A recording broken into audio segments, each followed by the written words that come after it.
touched on this topic, and they said that right now darts is horrific in regards to clickbait and clickbaity titles and trying to get... And there's a lot of misleading going on right now in the world of darts. I love stories, absolutely, but let's keep them factual and as they are.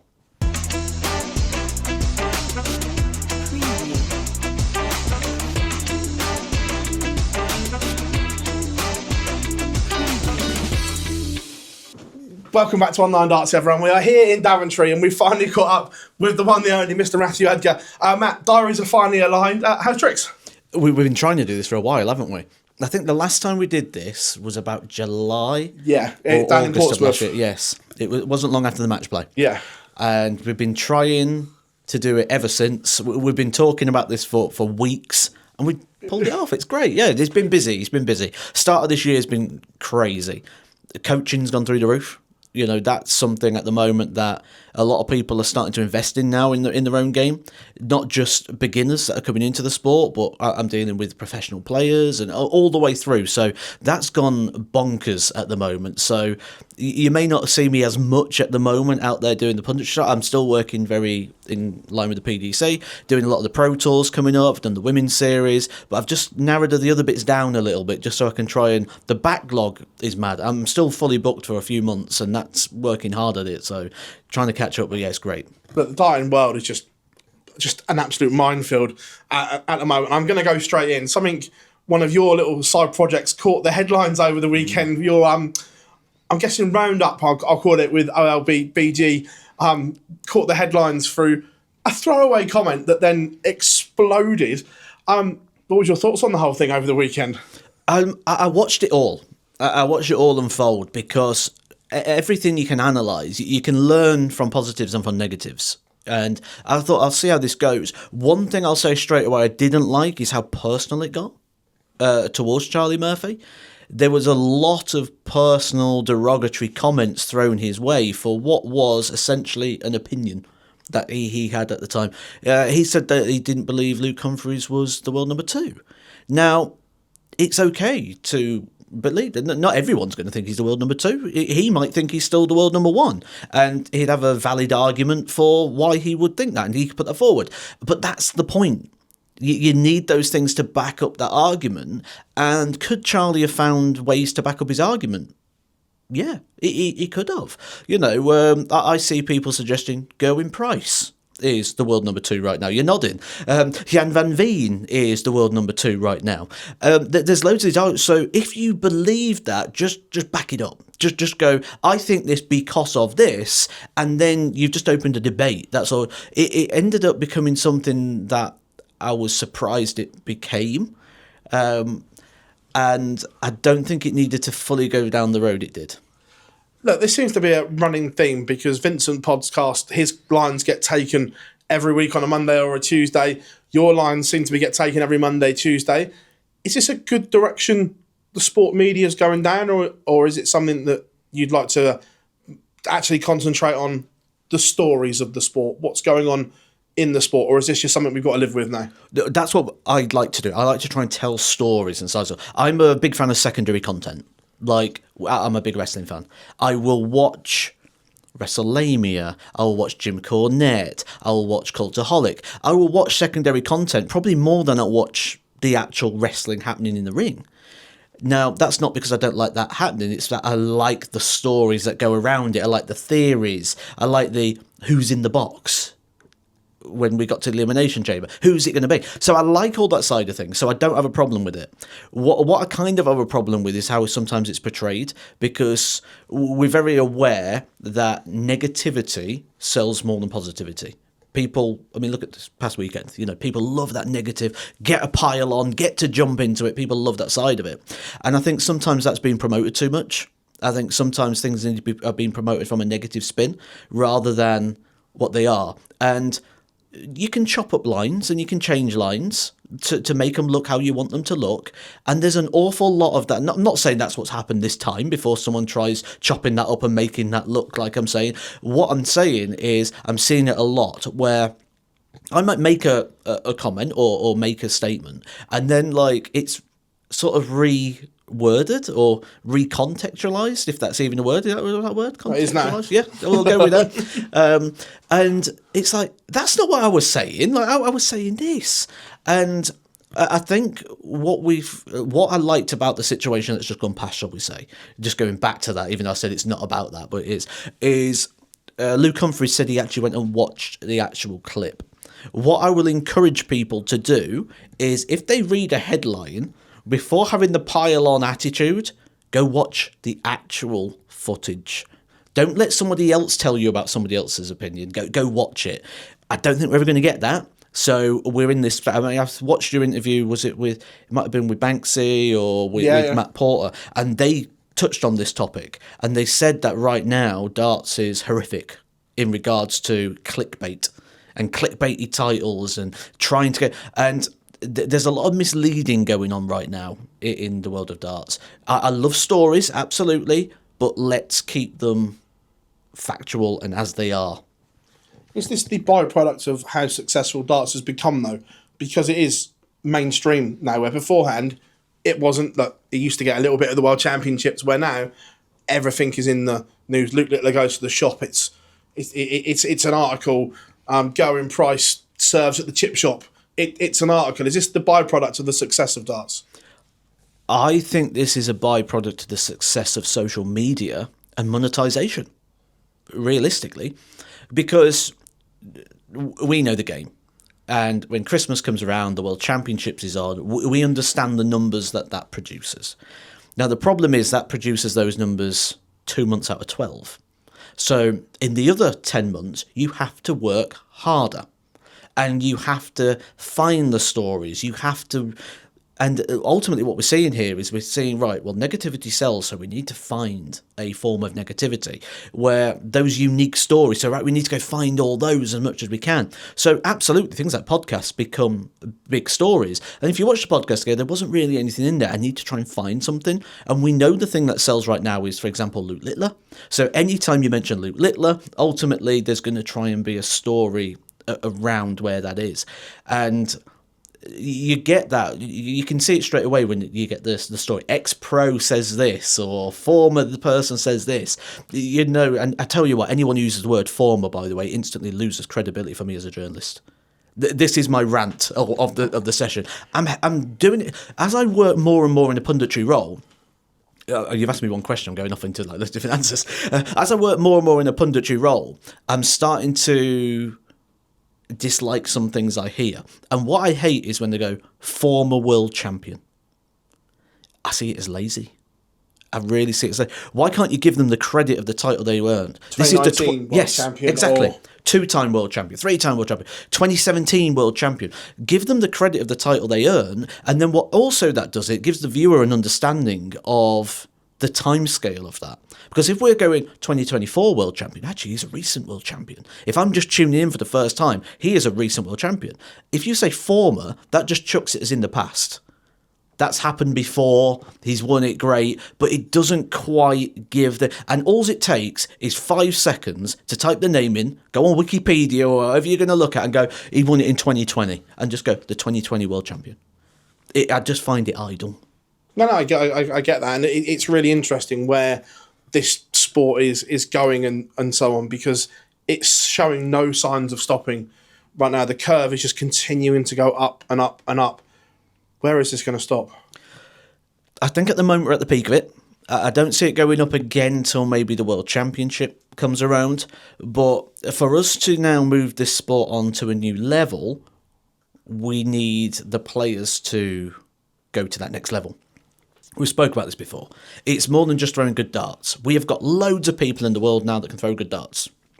You can watch the Super Series. You can watch people throw good darts.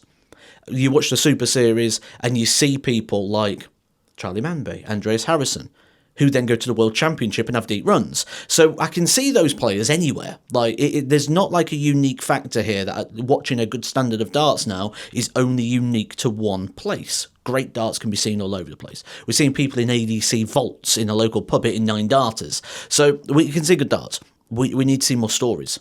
We need to see more personality. We need to see more journeys. We talk about the greatest walk-ons.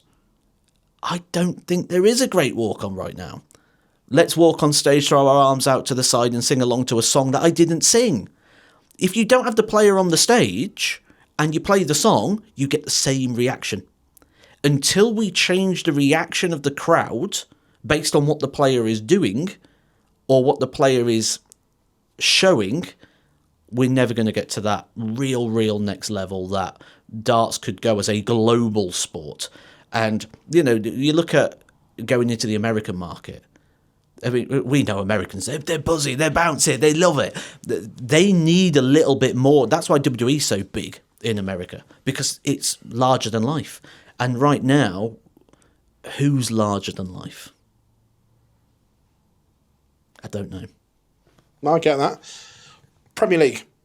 We'll go back to, because I haven't spoken to you, the picks. Yes. I know we spoke on the day they were coming out. You were in Sky Studio waiting to record and so on. First of all, do you think they got it right? Is that the 8 you'd have picked? And in hindsight, was it the 8 right? It's a tricky one because we're halfway in now. That's what I mean. So you've got some data to look at and to analyse. I'm kind of... As time goes on, you kind of forget where you... That's why journals are so good, and diaries. And when I started playing professional darts, I used to keep notes. Yeah. And I found those notes recently because I'm moving house. And when I looked at them, I'm like, whoa, I thought so differently. And in the 8 weeks, because we've had stuff happen, I'll think differently about the picks. And ultimately, that'll come down to the likes of Josh Rock, who you'll look at now and go, should he have been in? And you can try and look for a reason as to why I shouldn't. But at the time, I 100%, Josh Rock wasn't even number 8 for me. He was like number 5 or 6 pick. Like, he was in quite convincingly. And now you look at it and you go, so that's where it's going to be a bit off. I know the 2 players that was in conversation. It's been announced, Bunting and Danny Noppert. Yeah. They were the 2 players that was battling for number 8. I was doing the launch of the Premier League. I was down there doing it, and we were sat around at 12 o'clock, at 1 o'clock. The announcement was at 3, I think it was. Yeah. And then it got to nearly 2 o'clock, and we still hadn't been told who the final player was, and the debate was still ongoing. So we ended up going, right, we're going to have to pre-record this both ways. So we ended up starting to do the recording, and then we was cut off, and they were like, right, we know who it is now, so we don't need to complete this section. But I have talked about this a bit, and I think one thing we've highlighted this year is we've now had 2 weeks, maybe more coming up, where we don't have the full 8 players. I think this is something that's got to stop. And when there's that many players who was in the running, I've spoke about this in the sense of having a 9th man. So a 9th option. So 9 players in, 8 are guaranteed. If someone pulls out, the 9th man comes in. And you make them, and you give them a fee. You give them a, let's say, whatever amount of thousand it is to be free Wednesday, Thursday every week.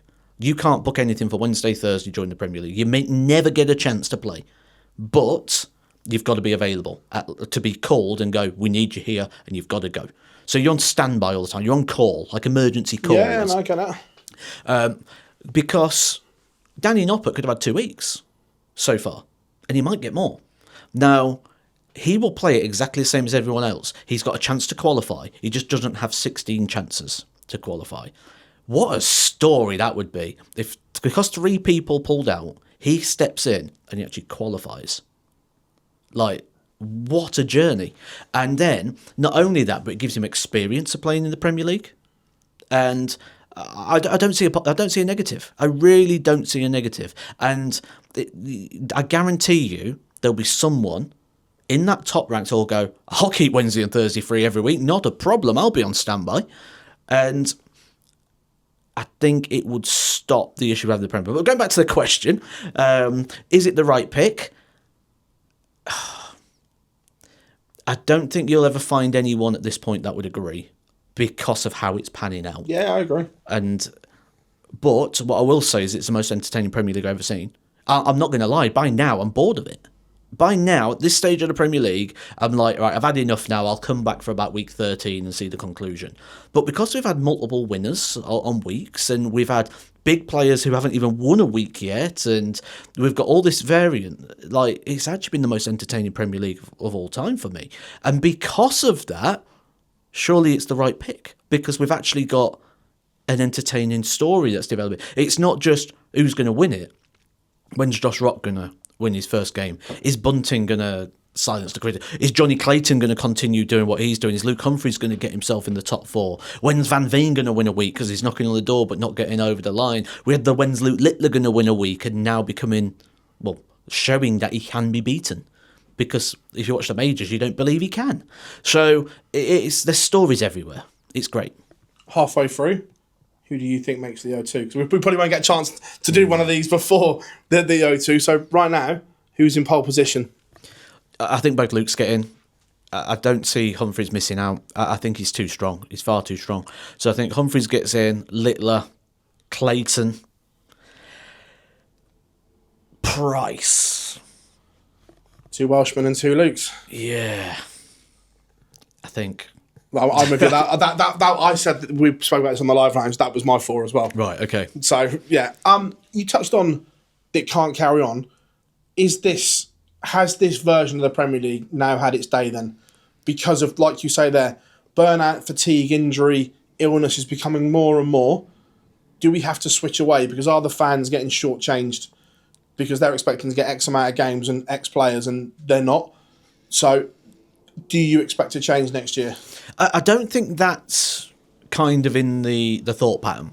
Because, I mean, in terms of the shortchanging thing, because in live sport, things happen.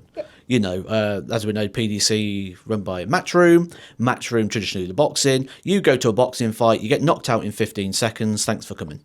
Yeah. You know, it's live sport. You might get 12 rounds, you might get 20 seconds. You know, there's no guarantee. And that's live sport. And so I don't see that being an issue. You know, you could turn up on the night, you get to the final, Van Gerwen falls down the stairs, he can't play the final, you're now shortchanged of a final. So no one should ever go to a sporting event expecting a guaranteed outcome. So I don't see that being the issue. But what I do see being the issue is kind of and they've done research on this, and the research must have come back positive because they've carried on with it. They're not guessing. No, BBC don't guess. I know, they get it right. Data driven. Yeah. They get it right. They're based on viewing numbers, based on ticket sales, based on fan interactions and comments. And maybe there's an audience of people that really don't like the Premier League the way it is right now. But what we're noticing is that isn't as big as the people that are, or it wouldn't happen. They're a promotional body that is run for the purpose of profit.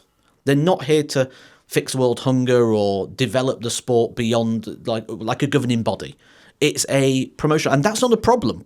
Like, I don't know why people think profit's a negative thing in the world. Like, that's what businesses are there for. That's what they're for. So if it's that point, the point I'm trying to make here is you'll find confirmation bias in anything. Yeah. And the people that don't like it will find the people that don't like it to back up their point. But it seems that group of people is the minority, not the majority, or else it wouldn't happen. That's the main message here. Yeah, no, it's a really interesting one. Some other news that dropped really recently, I know you're happy with it, others aren't, was the WDF's move to Vegas for the World Masters. Now, I know you're going and you're happy with it. And this is a kind of two-part question here.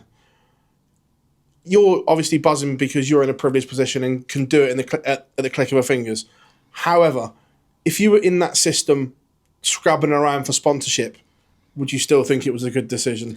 Yeah, so I kind of I get this from both angles because I think I'm a great position to talk about this, and I'm kind of the perfect person to talk about this because I've kind of worked on the pundit side and been a player, and then as a player and as a just general in life, I've had privileged positions and I've had very basic lifestyle. Like when I first was starting in darts, I was just starting in coaching.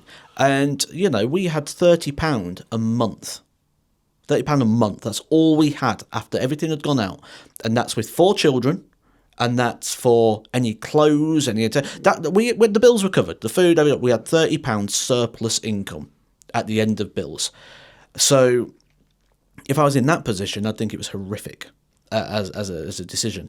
Where I am now, I'm like, this is great because it means if I can get in somehow, I can go to Vegas for the week. This is superb. Yeah. And it doesn't matter as much to me. And I think sometimes when decisions are made, you've kind of got to decide where you're pitching. Now, Vegas is a high roller city, but you're dealing with the amateur game. So I'm going to give you two answers, I guess, which kind of cops it out a little bit. In regards to the cost of going there, flights, you're probably talking about £1,000 because you need a suitcase as well. So you're probably looking about £1,000 for a flight to get there. We're told that hotels and accommodation are going to come out quite cheap, which is great. And then everything you need while you're there, there's nothing cheap about Vegas. I can tell you that. I paid £250 for a steak when I went to WrestleMania. Like, I had a £70 burger. It was Gordon Ramsay's burger, to be sure, but yeah, £70 for a burger and chips. That didn't even include the drink. So, but then you've got everything to the sort of bottom end higher, and everything in between. So you can sort of gauge different costs. So if you're going to deal with the amateur game, then can you really put them there? I would say no. Budapest was great for it. Budapest is one of the cheapest cities I think I've ever been to. Yeah. Like, despite the fact the locals thought it was expensive, I was like, this is so cheap here. This is brilliant. So Budapest was a great location to have it. I like the fact that it's not come to the UK, because I think there's a lot in the UK at the moment. But my real answer of where I put this is reserved right now, and it's reserved till we see the prize fund. If they put a proper prize fund up for this, I'm all in. Great. Yep. Proper prize fund, and you go, fantastic. Well, anyone who complains about it doesn't believe in themselves. When you say proper, what would you want the first prize to be then for that? Minimum 40,000. Okay. Minimum 40. And a decent payout. So not 40,000 to the winner, 5,000 to the runner-up. A proper prize structure. A proper prize structure where... if someone goes out there and gets to the quarterfinals and has lost money, it's wrong. It's not done right. However, if you get to the quarterfinals, at least you've covered your costs and you've had a week in Vegas, and then you've got the other events to go into as well. This is an event you've got to qualify for. You can't just turn up and play it. So if this is an event you've qualified for by going and winning an event, you've gone there, made the quarterfinal of a platinum event, and you've lost money, then, even despite my selfish nature that says I love the fact it's in Vegas, as a pundit I have to sit here and say it's wrong. So the ball's in their court. Like, have you got the sponsors? Which I'm guessing if it's in Vegas, the hotel's going to be getting involved and backing it. So the ball's in the court of the WDF right now. They could bat this out the park. They put a proper prize fund up here. Nobody on this planet can complain. But if it's 10 grand, we got a problem. If it's 10 grand to the winner. You said it's all about where you're pitching and so on, and I'm guessing, and I'm just surmising here, but because of where it is, you're probably not going to get a UK TV deal because of the times. It clashes with the World Cup, the beginning of the match play and so on. So I'm guessing it's going to be purely on YouTube, which I haven't got an issue with, by the way. I think YouTube is a great platform to push stuff, but it also clashes with a CDC weekend. And when you're in North America, surely you need and want the biggest stars in North America to be there. Your Alex Spellmans, your Leonard Gates, your Adam Savadas, I could go on. The likelihood is they're going to be on a CDC weekend because of everything that goes with the CDC and the buy-in to what you can get from the CDC. So again, you talk about where you're pitching, surely you have to look at these things. And I know Nick Roll said earlier, basically, we're looking after ourselves, but Is that really looking after yourselves though when your top stars for that region are not going to be there? I would do the same. If I was Nick Rolls, I would go, look, we can't run around the calendar. We have to run our calendar. And any business does the same. You focus on your business. You don't worry about what other businesses are doing. So I get that. This is the 50th installment of the World Masters. It's a huge title. It's a huge title and a huge honour. Mitchell Lorry not being there for me is the big problem. They need titles on that lad's name. If we look at where he's potentially going to go, like if we compare, and I was and still am the biggest advocate for Luke Littler, especially when he was at this stage of his career. I used to make videos galore on how good he's going to be, and I used to get shot down so much. But even comparing where he is now to where Luke was at this stage of their career, Mitchell Lorry's doing better. He's performing better. He's winning more. And this is a Luke Littler who went to Bridlington and won every title they had to offer. So they need Mitchell Laurie in these big events. Granted, you can't run to his diary, but I think that's the big shame that we're missing here at this World Masters. The fact that the guy they kind of need to put titles in the hands of to build their, the WDF now is kind of a stepping stone organisation. And it's great when you see the likes of Jimmy Van Ski move on to the Pro Tour, Shane McGurk go on to the Pro Tour. The worst things that can happen is people win these titles who don't go on to so because then it kind of closes that step, it closes that pathway a little bit, sort of dead ends it a bit.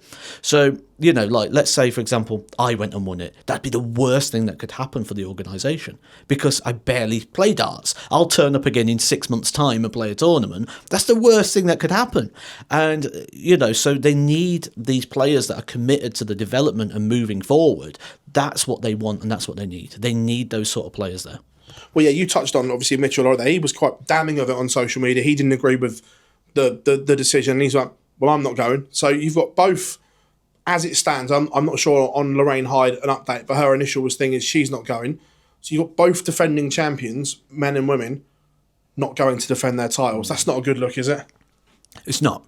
We need as many of the bigger names, and especially those that are on a journey. We need all of those there.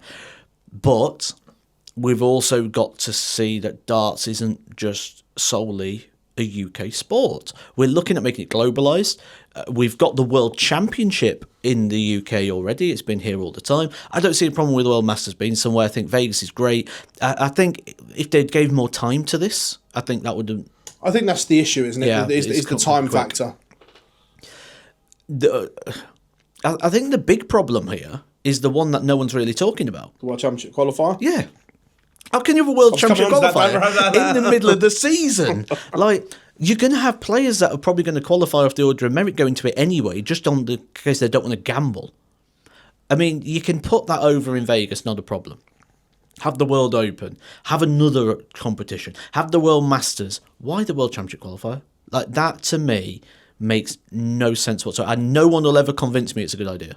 Like, you could sit me in front of the whole board of the WDF and they could all pitch to me why it's a fantastic idea, and I'd just go, you're just trying to get yourself out of this one. Because there is no way on the planet that's a good idea. Like, it's the middle of the season. Like, I don't see how that works. What if you qualify through that and then you get through the order of merit? What happens to that spot? Does it just move down the next in the order of merit? So then we haven't got the best players. We've got a top-up field.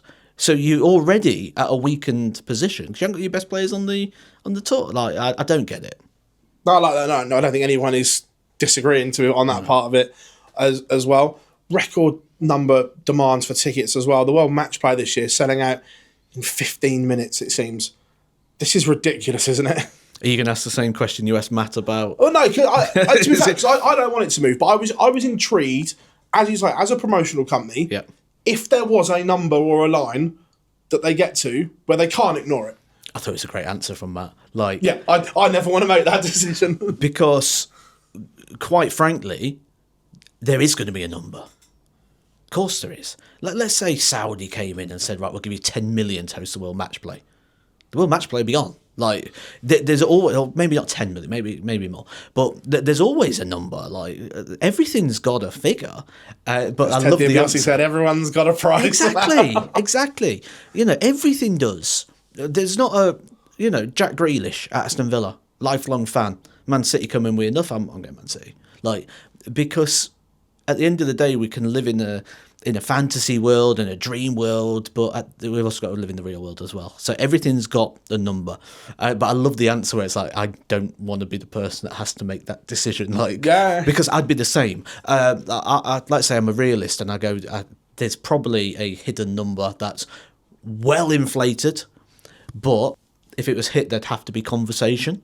And yeah, I like the fact that, because I would never want to see the World Match Play move from Blackpool ever. I'm with you. I don't want it to move, but I was just curious to see if there was a line or a number that had been spoken about. It's maximised, isn't it? Yeah. Like, you can't. The only way now you can get any more out of Blackpool is by putting up the price of the ticket. The worst thing in sport and the worst thing in any walk of life is a sellout as a company, as a business, as a promoter, because if you've sold something out, that means you've left some on the table. And no one wants to leave some on the table. You'd rather have a couple of seats left and go, right, we can build on this. The worst thing to have is every seat full, the people stood outside who can't get in, that you can't charge. That's the worst thing in the world. So I don't see what more you can do with Blackpool other than tickets going up, because the last thing you want to do as a promotional body is every year go, right, the match plays there, that makes us 2 million. Next year, it's a match play game, that's 2 million. Oh, next play, 2 million. Like, you want to go, right, how can we make that? Last year it was 2 million. How can we make it 2.5? Yeah. How can we grow? Because no one likes just sideways stepping in business. Like, it's standing still, essentially, going sideways. Everyone wants to move forward. So it's an interesting one. Maybe we're going to start seeing some more World Match Play merch. Because that's what the wrestling do. Like, they maximise the merchandising revenue. Limited edition things. You know, I've got a load of stuff from WrestleMania. Like limited edition mini belts, limited edition signed posters. Maybe we're going to see more merchandise in darts. Maybe we're going to see that side. Yeah. Because I was surprised when I first went to the darts in 1997, World Match Play. First time I ever went to a darts event. And I thought I was going to go in and, like, because I'd been to the wrestling, I'm sat there with the Legion of Doom shoulder pads on and the Hulk Hogan bandana. I'm thinking I'm going to get all of that. And there wasn't really much of it. And maybe we're going to see that now, where we get to see a bit more merchandising line. We get a bit of it, but then you throw it back to what I said earlier, back to the dart players. How can you merchandise players beyond a T-shirt? Yeah, you can maybe have the punk thing for Peter Wright, but I think, you know, we ain't got the Ultimate Warrior tassels, the Legion of Doom shoulder pads, the Hulk Hogan bandana. You know, maybe we need to start seeing things become a little bit more unique to players. And then we might see that merchandising line. But yeah, I'm ranting. We did some work together at the World Championships, and you were blown away. That's the first time you've seen the media outlet area in full operation. You were taken back of how big that operation is now, weren't you? It's not what it was a few years ago. You know, what was last year I played in the World Championship? 2021. Yeah. So, you know, we were talking about 5 years, and it's so different, isn't it? It's so different. There's a lot of people, and I think this goes back to what we were saying before, though. You know, when we look at the opportunities now, because we don't just have journalists there, we have content creators. We have lots of different people that are turning up to these events. Influencers. Influencers, yes. Which, by the way, I am not on board with that conversation about they don't have a place. They absolutely do. They absolutely do. But influencers, content creators, so you've got all sorts of different people there. It's interesting. It's great to see so many people show passion for the sport. It's only going to grow it, which is great. I'm heavily involved in the sport in lots of different levels, so I kind of want to see the sport develop. If I can influence or impact or change anything within the sport in the roles that I've got, some people know about, some people don't, then great. And I sort of welcome all of that. I just want it to be done correctly, which backs up what I was saying earlier. Like, we don't need to sensationalise everything. Let's sell this on story. Yeah, no, like I said, it was nice to see you in that side of it at the World Championships, because it's something that we haven't seen you very often in that capacity working there. And I say it was just mental. Yeah, it was good. It really was good. Seeing a lot of familiar faces as well, which was great. Got a chance to catch up with a lot of people that I haven't seen for a good few months. There's a lot of roles changing. There's a lot of investment coming. So it was quite exciting to see how that's going to be divvied up and how that's going to be changing. And there's a lot coming up in the next few years. You know, I've got my fingers in a lot of pies right now. There's a lot happening in regards to not just mainstream darts, but also for the fan at home. For the amateur player, for the player who just practices in their garage. I've got my fingers in a lot of pies right now, and there's going to be an awful lot of exciting things coming out, and I just can't wait to see. And this is all darts going mainstream. This is darts. I can't tell you the companies exactly that I'm working alongside right now, but these are companies you would never imagine would be getting involved in darts. We are talking big time companies that are putting serious investment into things that have never been in this sport before.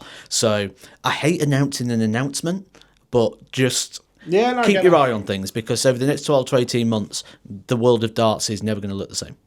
MVG has had a very positive start to this year. Up until he had that infection, stroke, illness, which probably set him back 2 or 3 weeks. But up until then, seems to be reacted well. He's won a World Series event, got to a final of another, won a Premier League night, playing well again. Are you seeing an upward trajectory and turn in MVG's form right now, and everything that goes with it, the action and so on? Yeah, it's an interesting one because I don't know where it's got. So Van Gogh, I don't know where it's come from, but you might know. You might have been there. But I keep getting tagged. Like people keep saying, like, "Oh, Van Gogh said something about you." Van Gogh, I'm like, "Has he?" Like, I haven't seen it. Like, and I can't find it anywhere. I'm like trying to find it, but yeah, it was something to do. Well, what I'm gathering about with the ranking conversation, and someone posed him a question about something I'd said about the rankings, and he had a bit of a pop or something. I haven't seen it either, to be fair. I don't know where it was, but I haven't seen it. It must have been a live thing or something, because I can't find it anywhere. I've not seen it. So, but that's just facts. That's not even my opinion on it. That's just facts. Van Gogh's in a very big, important season for him right now. I think it's a shame he fell ill recently, because he played exceptional on the Pro Tour. He won that Premier League night. He was looking brilliant at the start of the year. And then that illness could have just sideswiped him a little bit. Right now on the year-to-end rankings, 21. So outside the top 16. That's because he's defending that World Championship money. Now, he's in a lot of big events. He's not going to go out early in them all. But there's a genuine world here where Michael Van Gerwen could be outside the world's top 16 because the players that are playing well around that area. So it's a big, big year for him. So it's kind of a big shame that he got that illness, because at the start of the year it was going, right, okay, he's looking good. From what I haven't seen Michael for a bit, but I'm seeing the clips and the videos. Now, I shouldn't be judging off that. But what I do see, I see the cheeky chappy back again. He's got swagger about him again. Yeah. And, you know, Michael Van Gerwen at his best is cheeky. He's boisterous. He says what he thinks. He says what he wants, and he enjoys what he says. And I'm kind of seeing that a little bit. So if he has had a bit of a pop, I kind of like that, because when he's quiet and he's not reactive to stuff like that, he's not his best. You kind of want him to be like. And I saw a video of him and Luke Humphries, and like he puts his arm around Luke and he pulls him and he gives him a little tap. The one in Tampa Bar. Yes. Yeah. And when I watched that, I'm thinking, Michael Van Gerwen right now in that video as an assessment, he's the daddy. Like, he's the guy in control of this moment. And, you know, you go back to, you can pick points out in time where tiny little things have such a big impact. I'm going to go back to wrestling again. Of course I am. Brock Lesnar comes out, takes off his hat, puts it on Bron Breakker's head. Instantly has just put himself over the top of Bron Breakker. He's just put his hat on his head. That's all he's done. But that little move has just made Bron Breakker look tiny compared to where he is. CM Punk walking behind Roman at Survivor Series, and he walks behind him, hoisting the belt behind him. It's another just to say, it's me, not you. And it shows you where you should be looking, and it shows you and those little Temple Bar movements there are Michael just commanding the attention indirectly. And you can't help power positions. You know, you talk about, you put your hands in certain positions, and that it actually commands the attention. He's starting to do all those. Whether he realises it or not, he's catching the eye. Now it's go do it on the board. And that's where it's a shame that the illness came. But Euro Tour semi-final this weekend as well. They lost to an inspired Luke Humphries in that semi-final, by the way, as well. But there are positive signs. Right now, do you think MVG gets himself out of the potential hole he's in? Does he pick up a TV title this year? Because he's been a bit of a barren spell. I would never say no. Michael Van Gerwen is the second greatest player of all time. To some people, the greatest player of all time. If he went and won an event, you'd go, oh, okay. I'm not surprised. You know, you would not be surprised at all. On the same aspect, if he didn't go win one, you'd go, maybe you could see that come in with what's going on, the rankings, all these side stories. So it's one of them where jury's out, you know. I kind of don't have a direct opinion on the direction of which it's going to go for him, because you could make a valid case either way round. And some people probably jump in the comments and go, splinters! But the problem is sometimes when you can make a case both ways round, it has to go to jury. and the jury is the dartboard. So I can sit here and I can tell you why he will. I can sit here and tell you why he won't. None of which outweigh the other. Over to you. You touched on the rankings there earlier, and we spoke to Alan Moran a little recently that the PDPA put 3 alternative new ranking structures to the PDC, but they've obviously not been used for this year. We see more and more players talking about the ranking system needs updating because the World Championship's too heavy and so on. Where are you in this? Do you think it is time to be changed? Now we've seen the first £1 million and so on that ranking. And 2, have you got an idea how you think it should be done? So the rankings can skew with a little bit, but it hasn't in this case. So at the moment, it's kind of you pitch it and go, this is a problem because of this. And they go, well, actually, let's take the £1 million off Luke Littler. He's still number 1 by a mile. Like, that's not the issue. The issue isn't the £1 million in this scenario. I don't think this is a case of... I just think it's darts is a little bit slower than the World Championship pace. And I think the rankings is okay, as it is, but everything else just needs to be topped up. Yeah. That's the issue. And I think we'll get to a point where it catches up. The World Championships is the flagship. It's always been a case that's where the main money gets invested. Then the rest get topped up over time. All we're at the moment is we're just at that step again where the World Championship has took its step and the back foot's further back than the front. And we've got to wait for that next foot to come back into line again. That'll happen over the next few years, I'm sure. Q School, obviously I know you were planning to go, couldn't because you were ill in the build-up to it, so couldn't do the prep. Do you still think Q School is right in its current form, or again, does that need an upgrade? Because for me, as a media person, we want the best 128 on tour. And again, this year's shown up that it's a lottery and it doesn't give us the best 128. I don't think it does. I've stood by my decision on this all along, that you've got a pool that once the entry's going for Q School, you've got a pool of players. From that pool of players, you've got a 1-year order of merit, of which 2 players will get a tour card, and the rest of them will get it at the start of the year from 4 days. That's the bit that's got to change. To do that, you've got to revamp the Challenge Tour. I think that's probably what's been in discussion from your chat with Matt was obviously, I think they know that as well by the sounds of it. I think the Challenge Tour's got to become more like Q School and have that 1-year order of merit. Yeah. Q School still needs to exist, but only for winners. Direct pass through. If you lost 4 days in a row, should you be getting a tour card from an order of merit as a best runner-up over 4 days? Is that what's going to give us the best players on tour? Absolutely not. So winners from the days go through, everybody else onto the Challenge Tour, and then have more places on that 1-year order of merit, because one good day can change everything. So it's not in its best format at the moment. I think it will change. I think if you're going to develop the game beyond, and then I'm going to put out there, I don't think there's a world right now where all the tour cards come from the Challenge Tour and from Q School. I think we're going to start getting a world where the best on the CDC gets a tour card, the best on the Asian tour gets offered a tour card, the best in Africa gets offered a tour card. I think we're going to start seeing a world where that starts to happen. Maybe not now, but within the time frame of 3 to 5 years, I think we're going to get tour cards given to the global tours, not just from these. I like that. I want to tap into your other background here, but still in darts. Now, I don't think I've ever seen so many kids, youngsters, getting dartitis. Yes. There's a massive issue at the moment, and we see it all the time. We're seeing 12-year-olds struggling and whatever. What has brought this on all of a sudden? Because I've never seen the numbers so high. Is it the pressure they're putting on themselves? Is it the pressure other people are putting on them? Is it the expectation on them? Is it them trying to be Luke? I don't know. In your opinion, what is bringing this on? Because I know you've got a background in all this kind of thing as well. So what is doing this at the moment? What's driving this almost epidemic, almost, if you will? There's no one answer. So I think this comes from all of the above.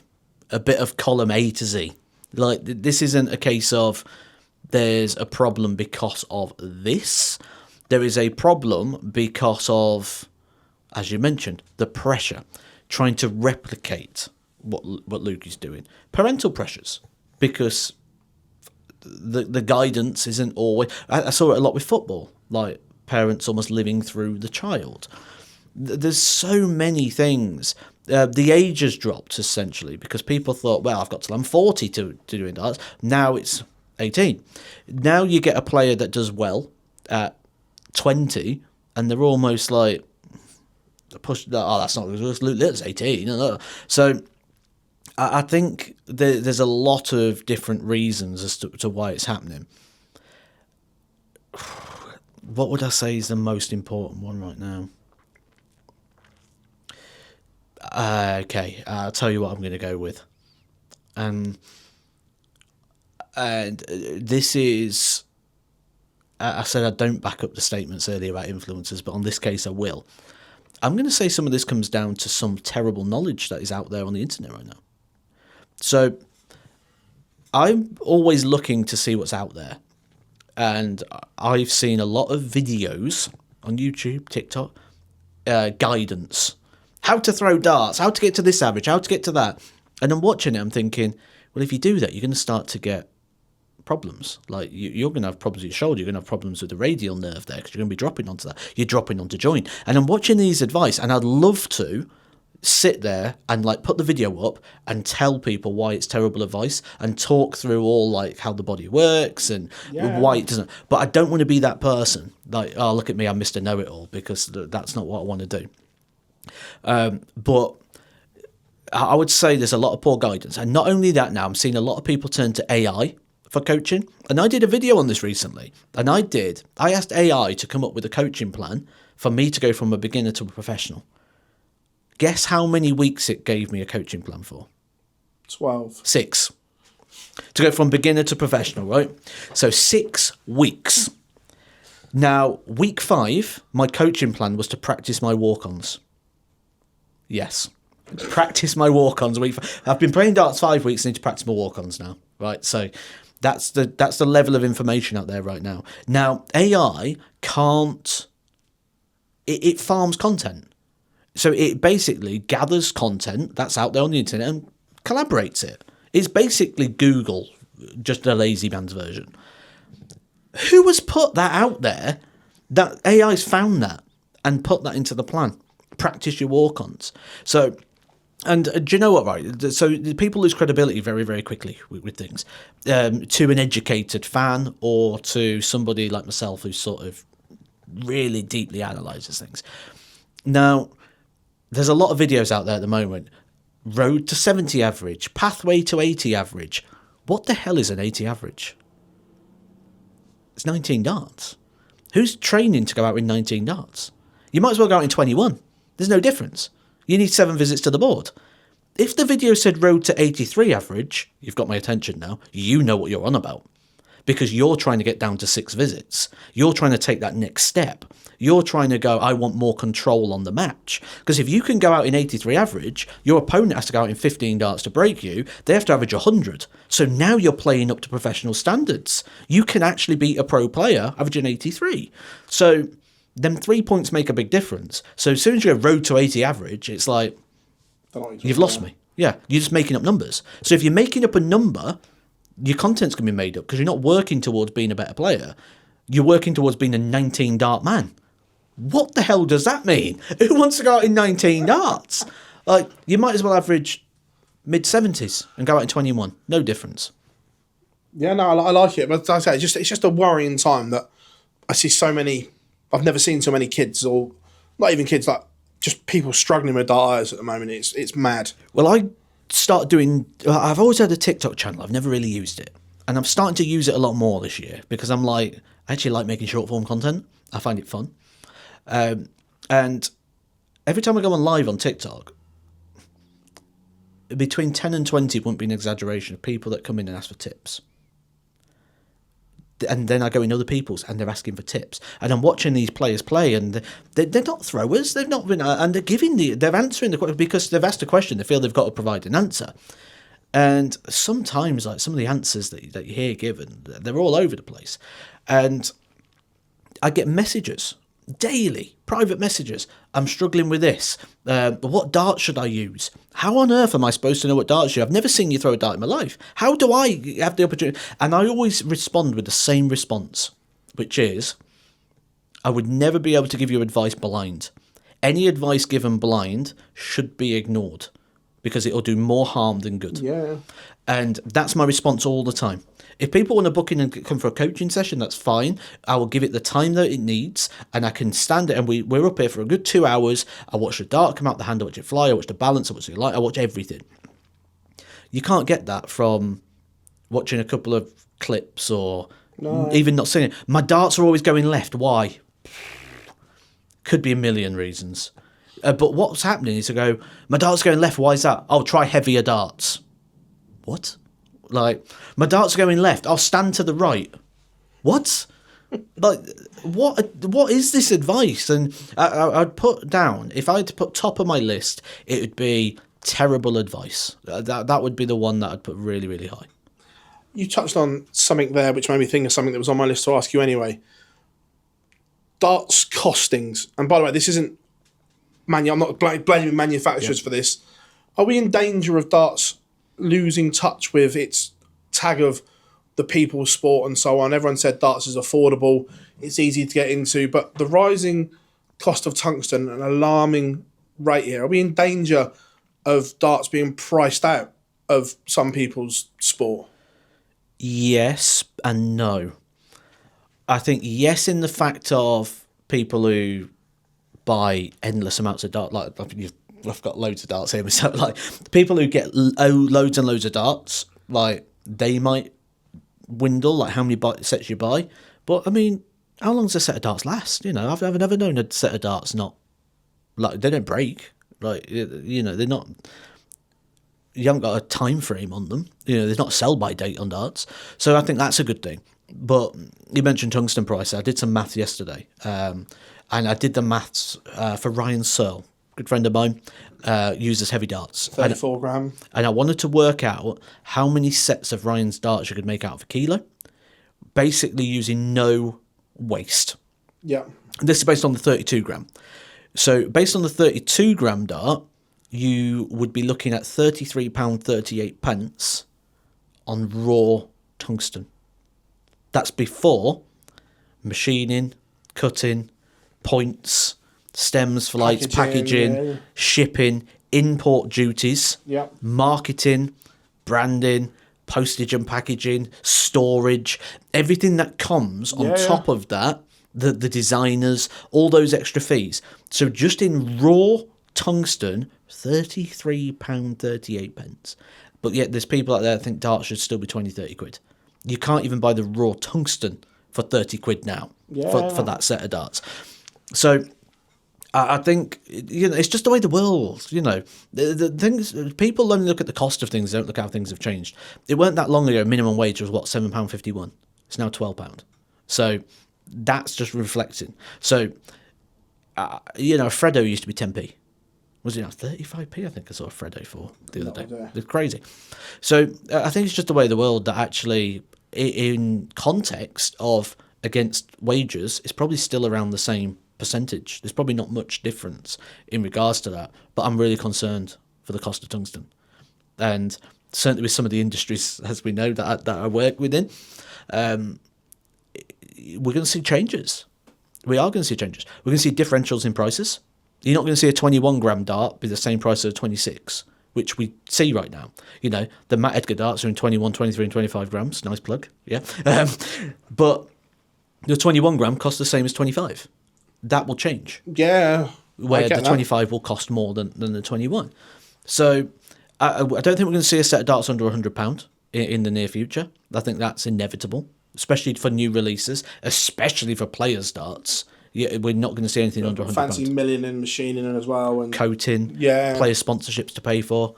You know, we're not going to see anything under £100 is what I'd predict within this 12-month frame. Looking ahead, what's Matthew Edgar expecting for the rest of this year? Hopefully carnage, really. I'm expecting Luke Littler to win a lot. I am. And I completely disagree with the narrative that it's boring. There's so many people out there right now who are going about how boring it is that Luke Littler's winning everything. No, it's not. We need that. You need that guy at the top. Football, when I was growing up, was great because we had Man United at the top. And it was, when's Man United going to lose and Man United going to get beat? People who different generations will have different teams. Your Man Cities, Chelsea had that dominance period. Arsenal at one the point. unbeatables, yeah. So you need that at the top. I don't mind it for the Premier League because it's a different thing where everyone's beating everyone. It's great, but I don't buy in as much when everyone's beating everyone, because if everyone's a champion, who's a champion? And I used to hate it when it'd be like, ladies and gentlemen, welcome the World Match Play champion taking on the World Grand Prix champion, and the winner of that plays the UK Open champion to play the 10-time Players Championship champion. And it's like, everyone's a champion. And I actually like the fact right now that actually it's coming more condensed. He's a champion, these are your contenders. These are the ones that could really challenge for it. Then you've got the others. Sorry, Karen's fine. All right, okay. I thought we'd ran out of memory that's then. fine. On, obviously, Luke Littler, the one chink in the armour still is when the crowd's against him. Yes. And this is ridiculous that we're talking about a 19-year-old, that this is the only chink in the armour, as it seems. How does he address that chink, and how does he get rid of it? Because we've seen it more and more that if the crowd are on his back, he does react. Experience. You brought up the fact he's 19, and the reason for that is you brought up his age because he'll be inexperienced. That's top and the bottom of it. You don't mention someone's age unless you're trying to push that narrative. And the reason you'd always have that asterisk in that sentence is because by being of teenage years, he is inexperienced. So put him in that situation time and time again, which he is doing. He'll handle it differently over time. As experience comes, he'll get on the top of that for sure. Do you expect Gerwyn Price to pick up something this year? Like I said with Van Gerwen, nothing would surprise me with Gerwyn Price. There was a time with Gerwyn Price not long ago, I just said we're the best player in the world. Yeah. He's probably got one of the best attitudes in the world. My only concern right now is why can't he finish off Luke Littler? Yeah. It's like he plays Mortal Kombat, when they start waving, it's like, finish him. Yeah. But then Luke Littler all of a sudden just comes back to life and smacks him. And it's like, how does it even happen? Like, you've got him beat, he's gone. Just go give him the uppercut. Like, he's done. Fatality him. And he hasn't got that fatality at the moment, Will he get it? Yes. If anyone's going to beat Luke Littler on a regular basis, Gerwyn Price is very, very high on the very, very short list. So where do we go? Does he win one?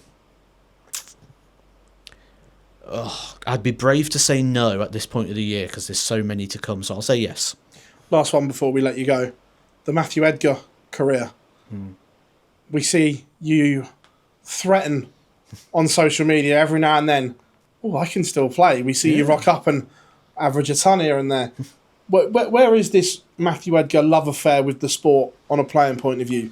I love it. I do. That's the problem. Like, I wouldn't do it if I didn't love it. Like, what you're seeing is my dilemma that I have in I want to go play a little bit, but I know my limitations. That's what I battle against. And it's like, I went to the Super Series, averaged mid-80s. I went to Budapest, averaged 102. I went to Romania, averaged 105. This is without practice. And I saw a comment. Someone put a comment up and they were like, Matt Edgar claiming he's not practiced at all over Christmas. He's averaging 116 and he's 3-0 up. You saw me over Christmas. I weren't practicing. I can confirm that you didn't pick a dart up over Christmas. I had no time to pick up a dart over Christmas. I was all over the place. And then I went and did that. So I know that raw ability's still there. But where can it possibly go for me? Because I'm so limited. I've got conversations ongoing all the time. I'm working with all these different parts. This is the first time we've been able to get together in the year, and we're at the end of March. Yeah. So time is so against me. And I did a live stream the other day. I was in between sessions. I jumped up. I had 20 minutes throwing darts. I hit 3 180s back to back, and I hit another so I had 10 trebles in a row. And everyone's like, Matt, you've got to go give it a go. And I'm like, it's not that easy to just go, right, I'm going to go commit and try and be competitive again. So will I ever do it? The likelihood is no. Do I want to do it? Yes. I tell you what, there was an actual conversation that came up with a sponsor, and they went, go to Q School, get your card. You don't have to play in everything. And then when the UK Open was on, I was like, I could go to Q School, get a card, and just play the UK Open. I don't have to do anything else. And then I was like, but then I could play the Masters and the UK Open. Then I could play the Masters, the UK Open, and the World Championship qualifier. I wouldn't even have to do any Pro Tours. Like, I could just play those 3 events if I was to get through. And then I thought, does my phone then ring and go, Matt, we can't hire you no more as a pundit Because you're a player. So before I even entertained that idea, I'd have to have a conversation with the PDC to see if that was even an option. Because how can I go play in the UK Open and then a week later be commentating on a Pro Tour or European Tour? Like, yeah, I get it. And then if I've got the card, I'm not going to get the opportunity to work on the UK Open because I'd be in it. So I've kind of snookered myself in a way, but on the same aspect, I don't want that lifestyle again. I never want that. You know, one of the things that I've got used to right now is if I go to work, I get paid. I've got used to that now. I don't know if I could get used to the fact of going to work and not guaranteeing anything ever again. Especially now, like I've bought a house now, so like that's different responsibilities. Yeah. My life's in a different place. Do I still have the itch to play? Yes. But there's plenty of places for me to play. You don't have to play in the professional ranks. And I don't ever want to be a professional player where my money solely comes from professional darts. That's the word professional. You know, being a professional isn't playing on the PDC. Being a professional is where your money comes from. Yeah. That's what makes you a professional. And I don't ever want to be a professional dart player again. I thought I always did. I grew up wanting to be a professional dart player until I was one, and then I never want to do it again. Like, it is a different lifestyle altogether. Matt, it's a pleasure coming up to your office, mate. Thank you very much. We're over the hour mark, as always. As always, yeah. Thank you very much, as always, my friend. No problems.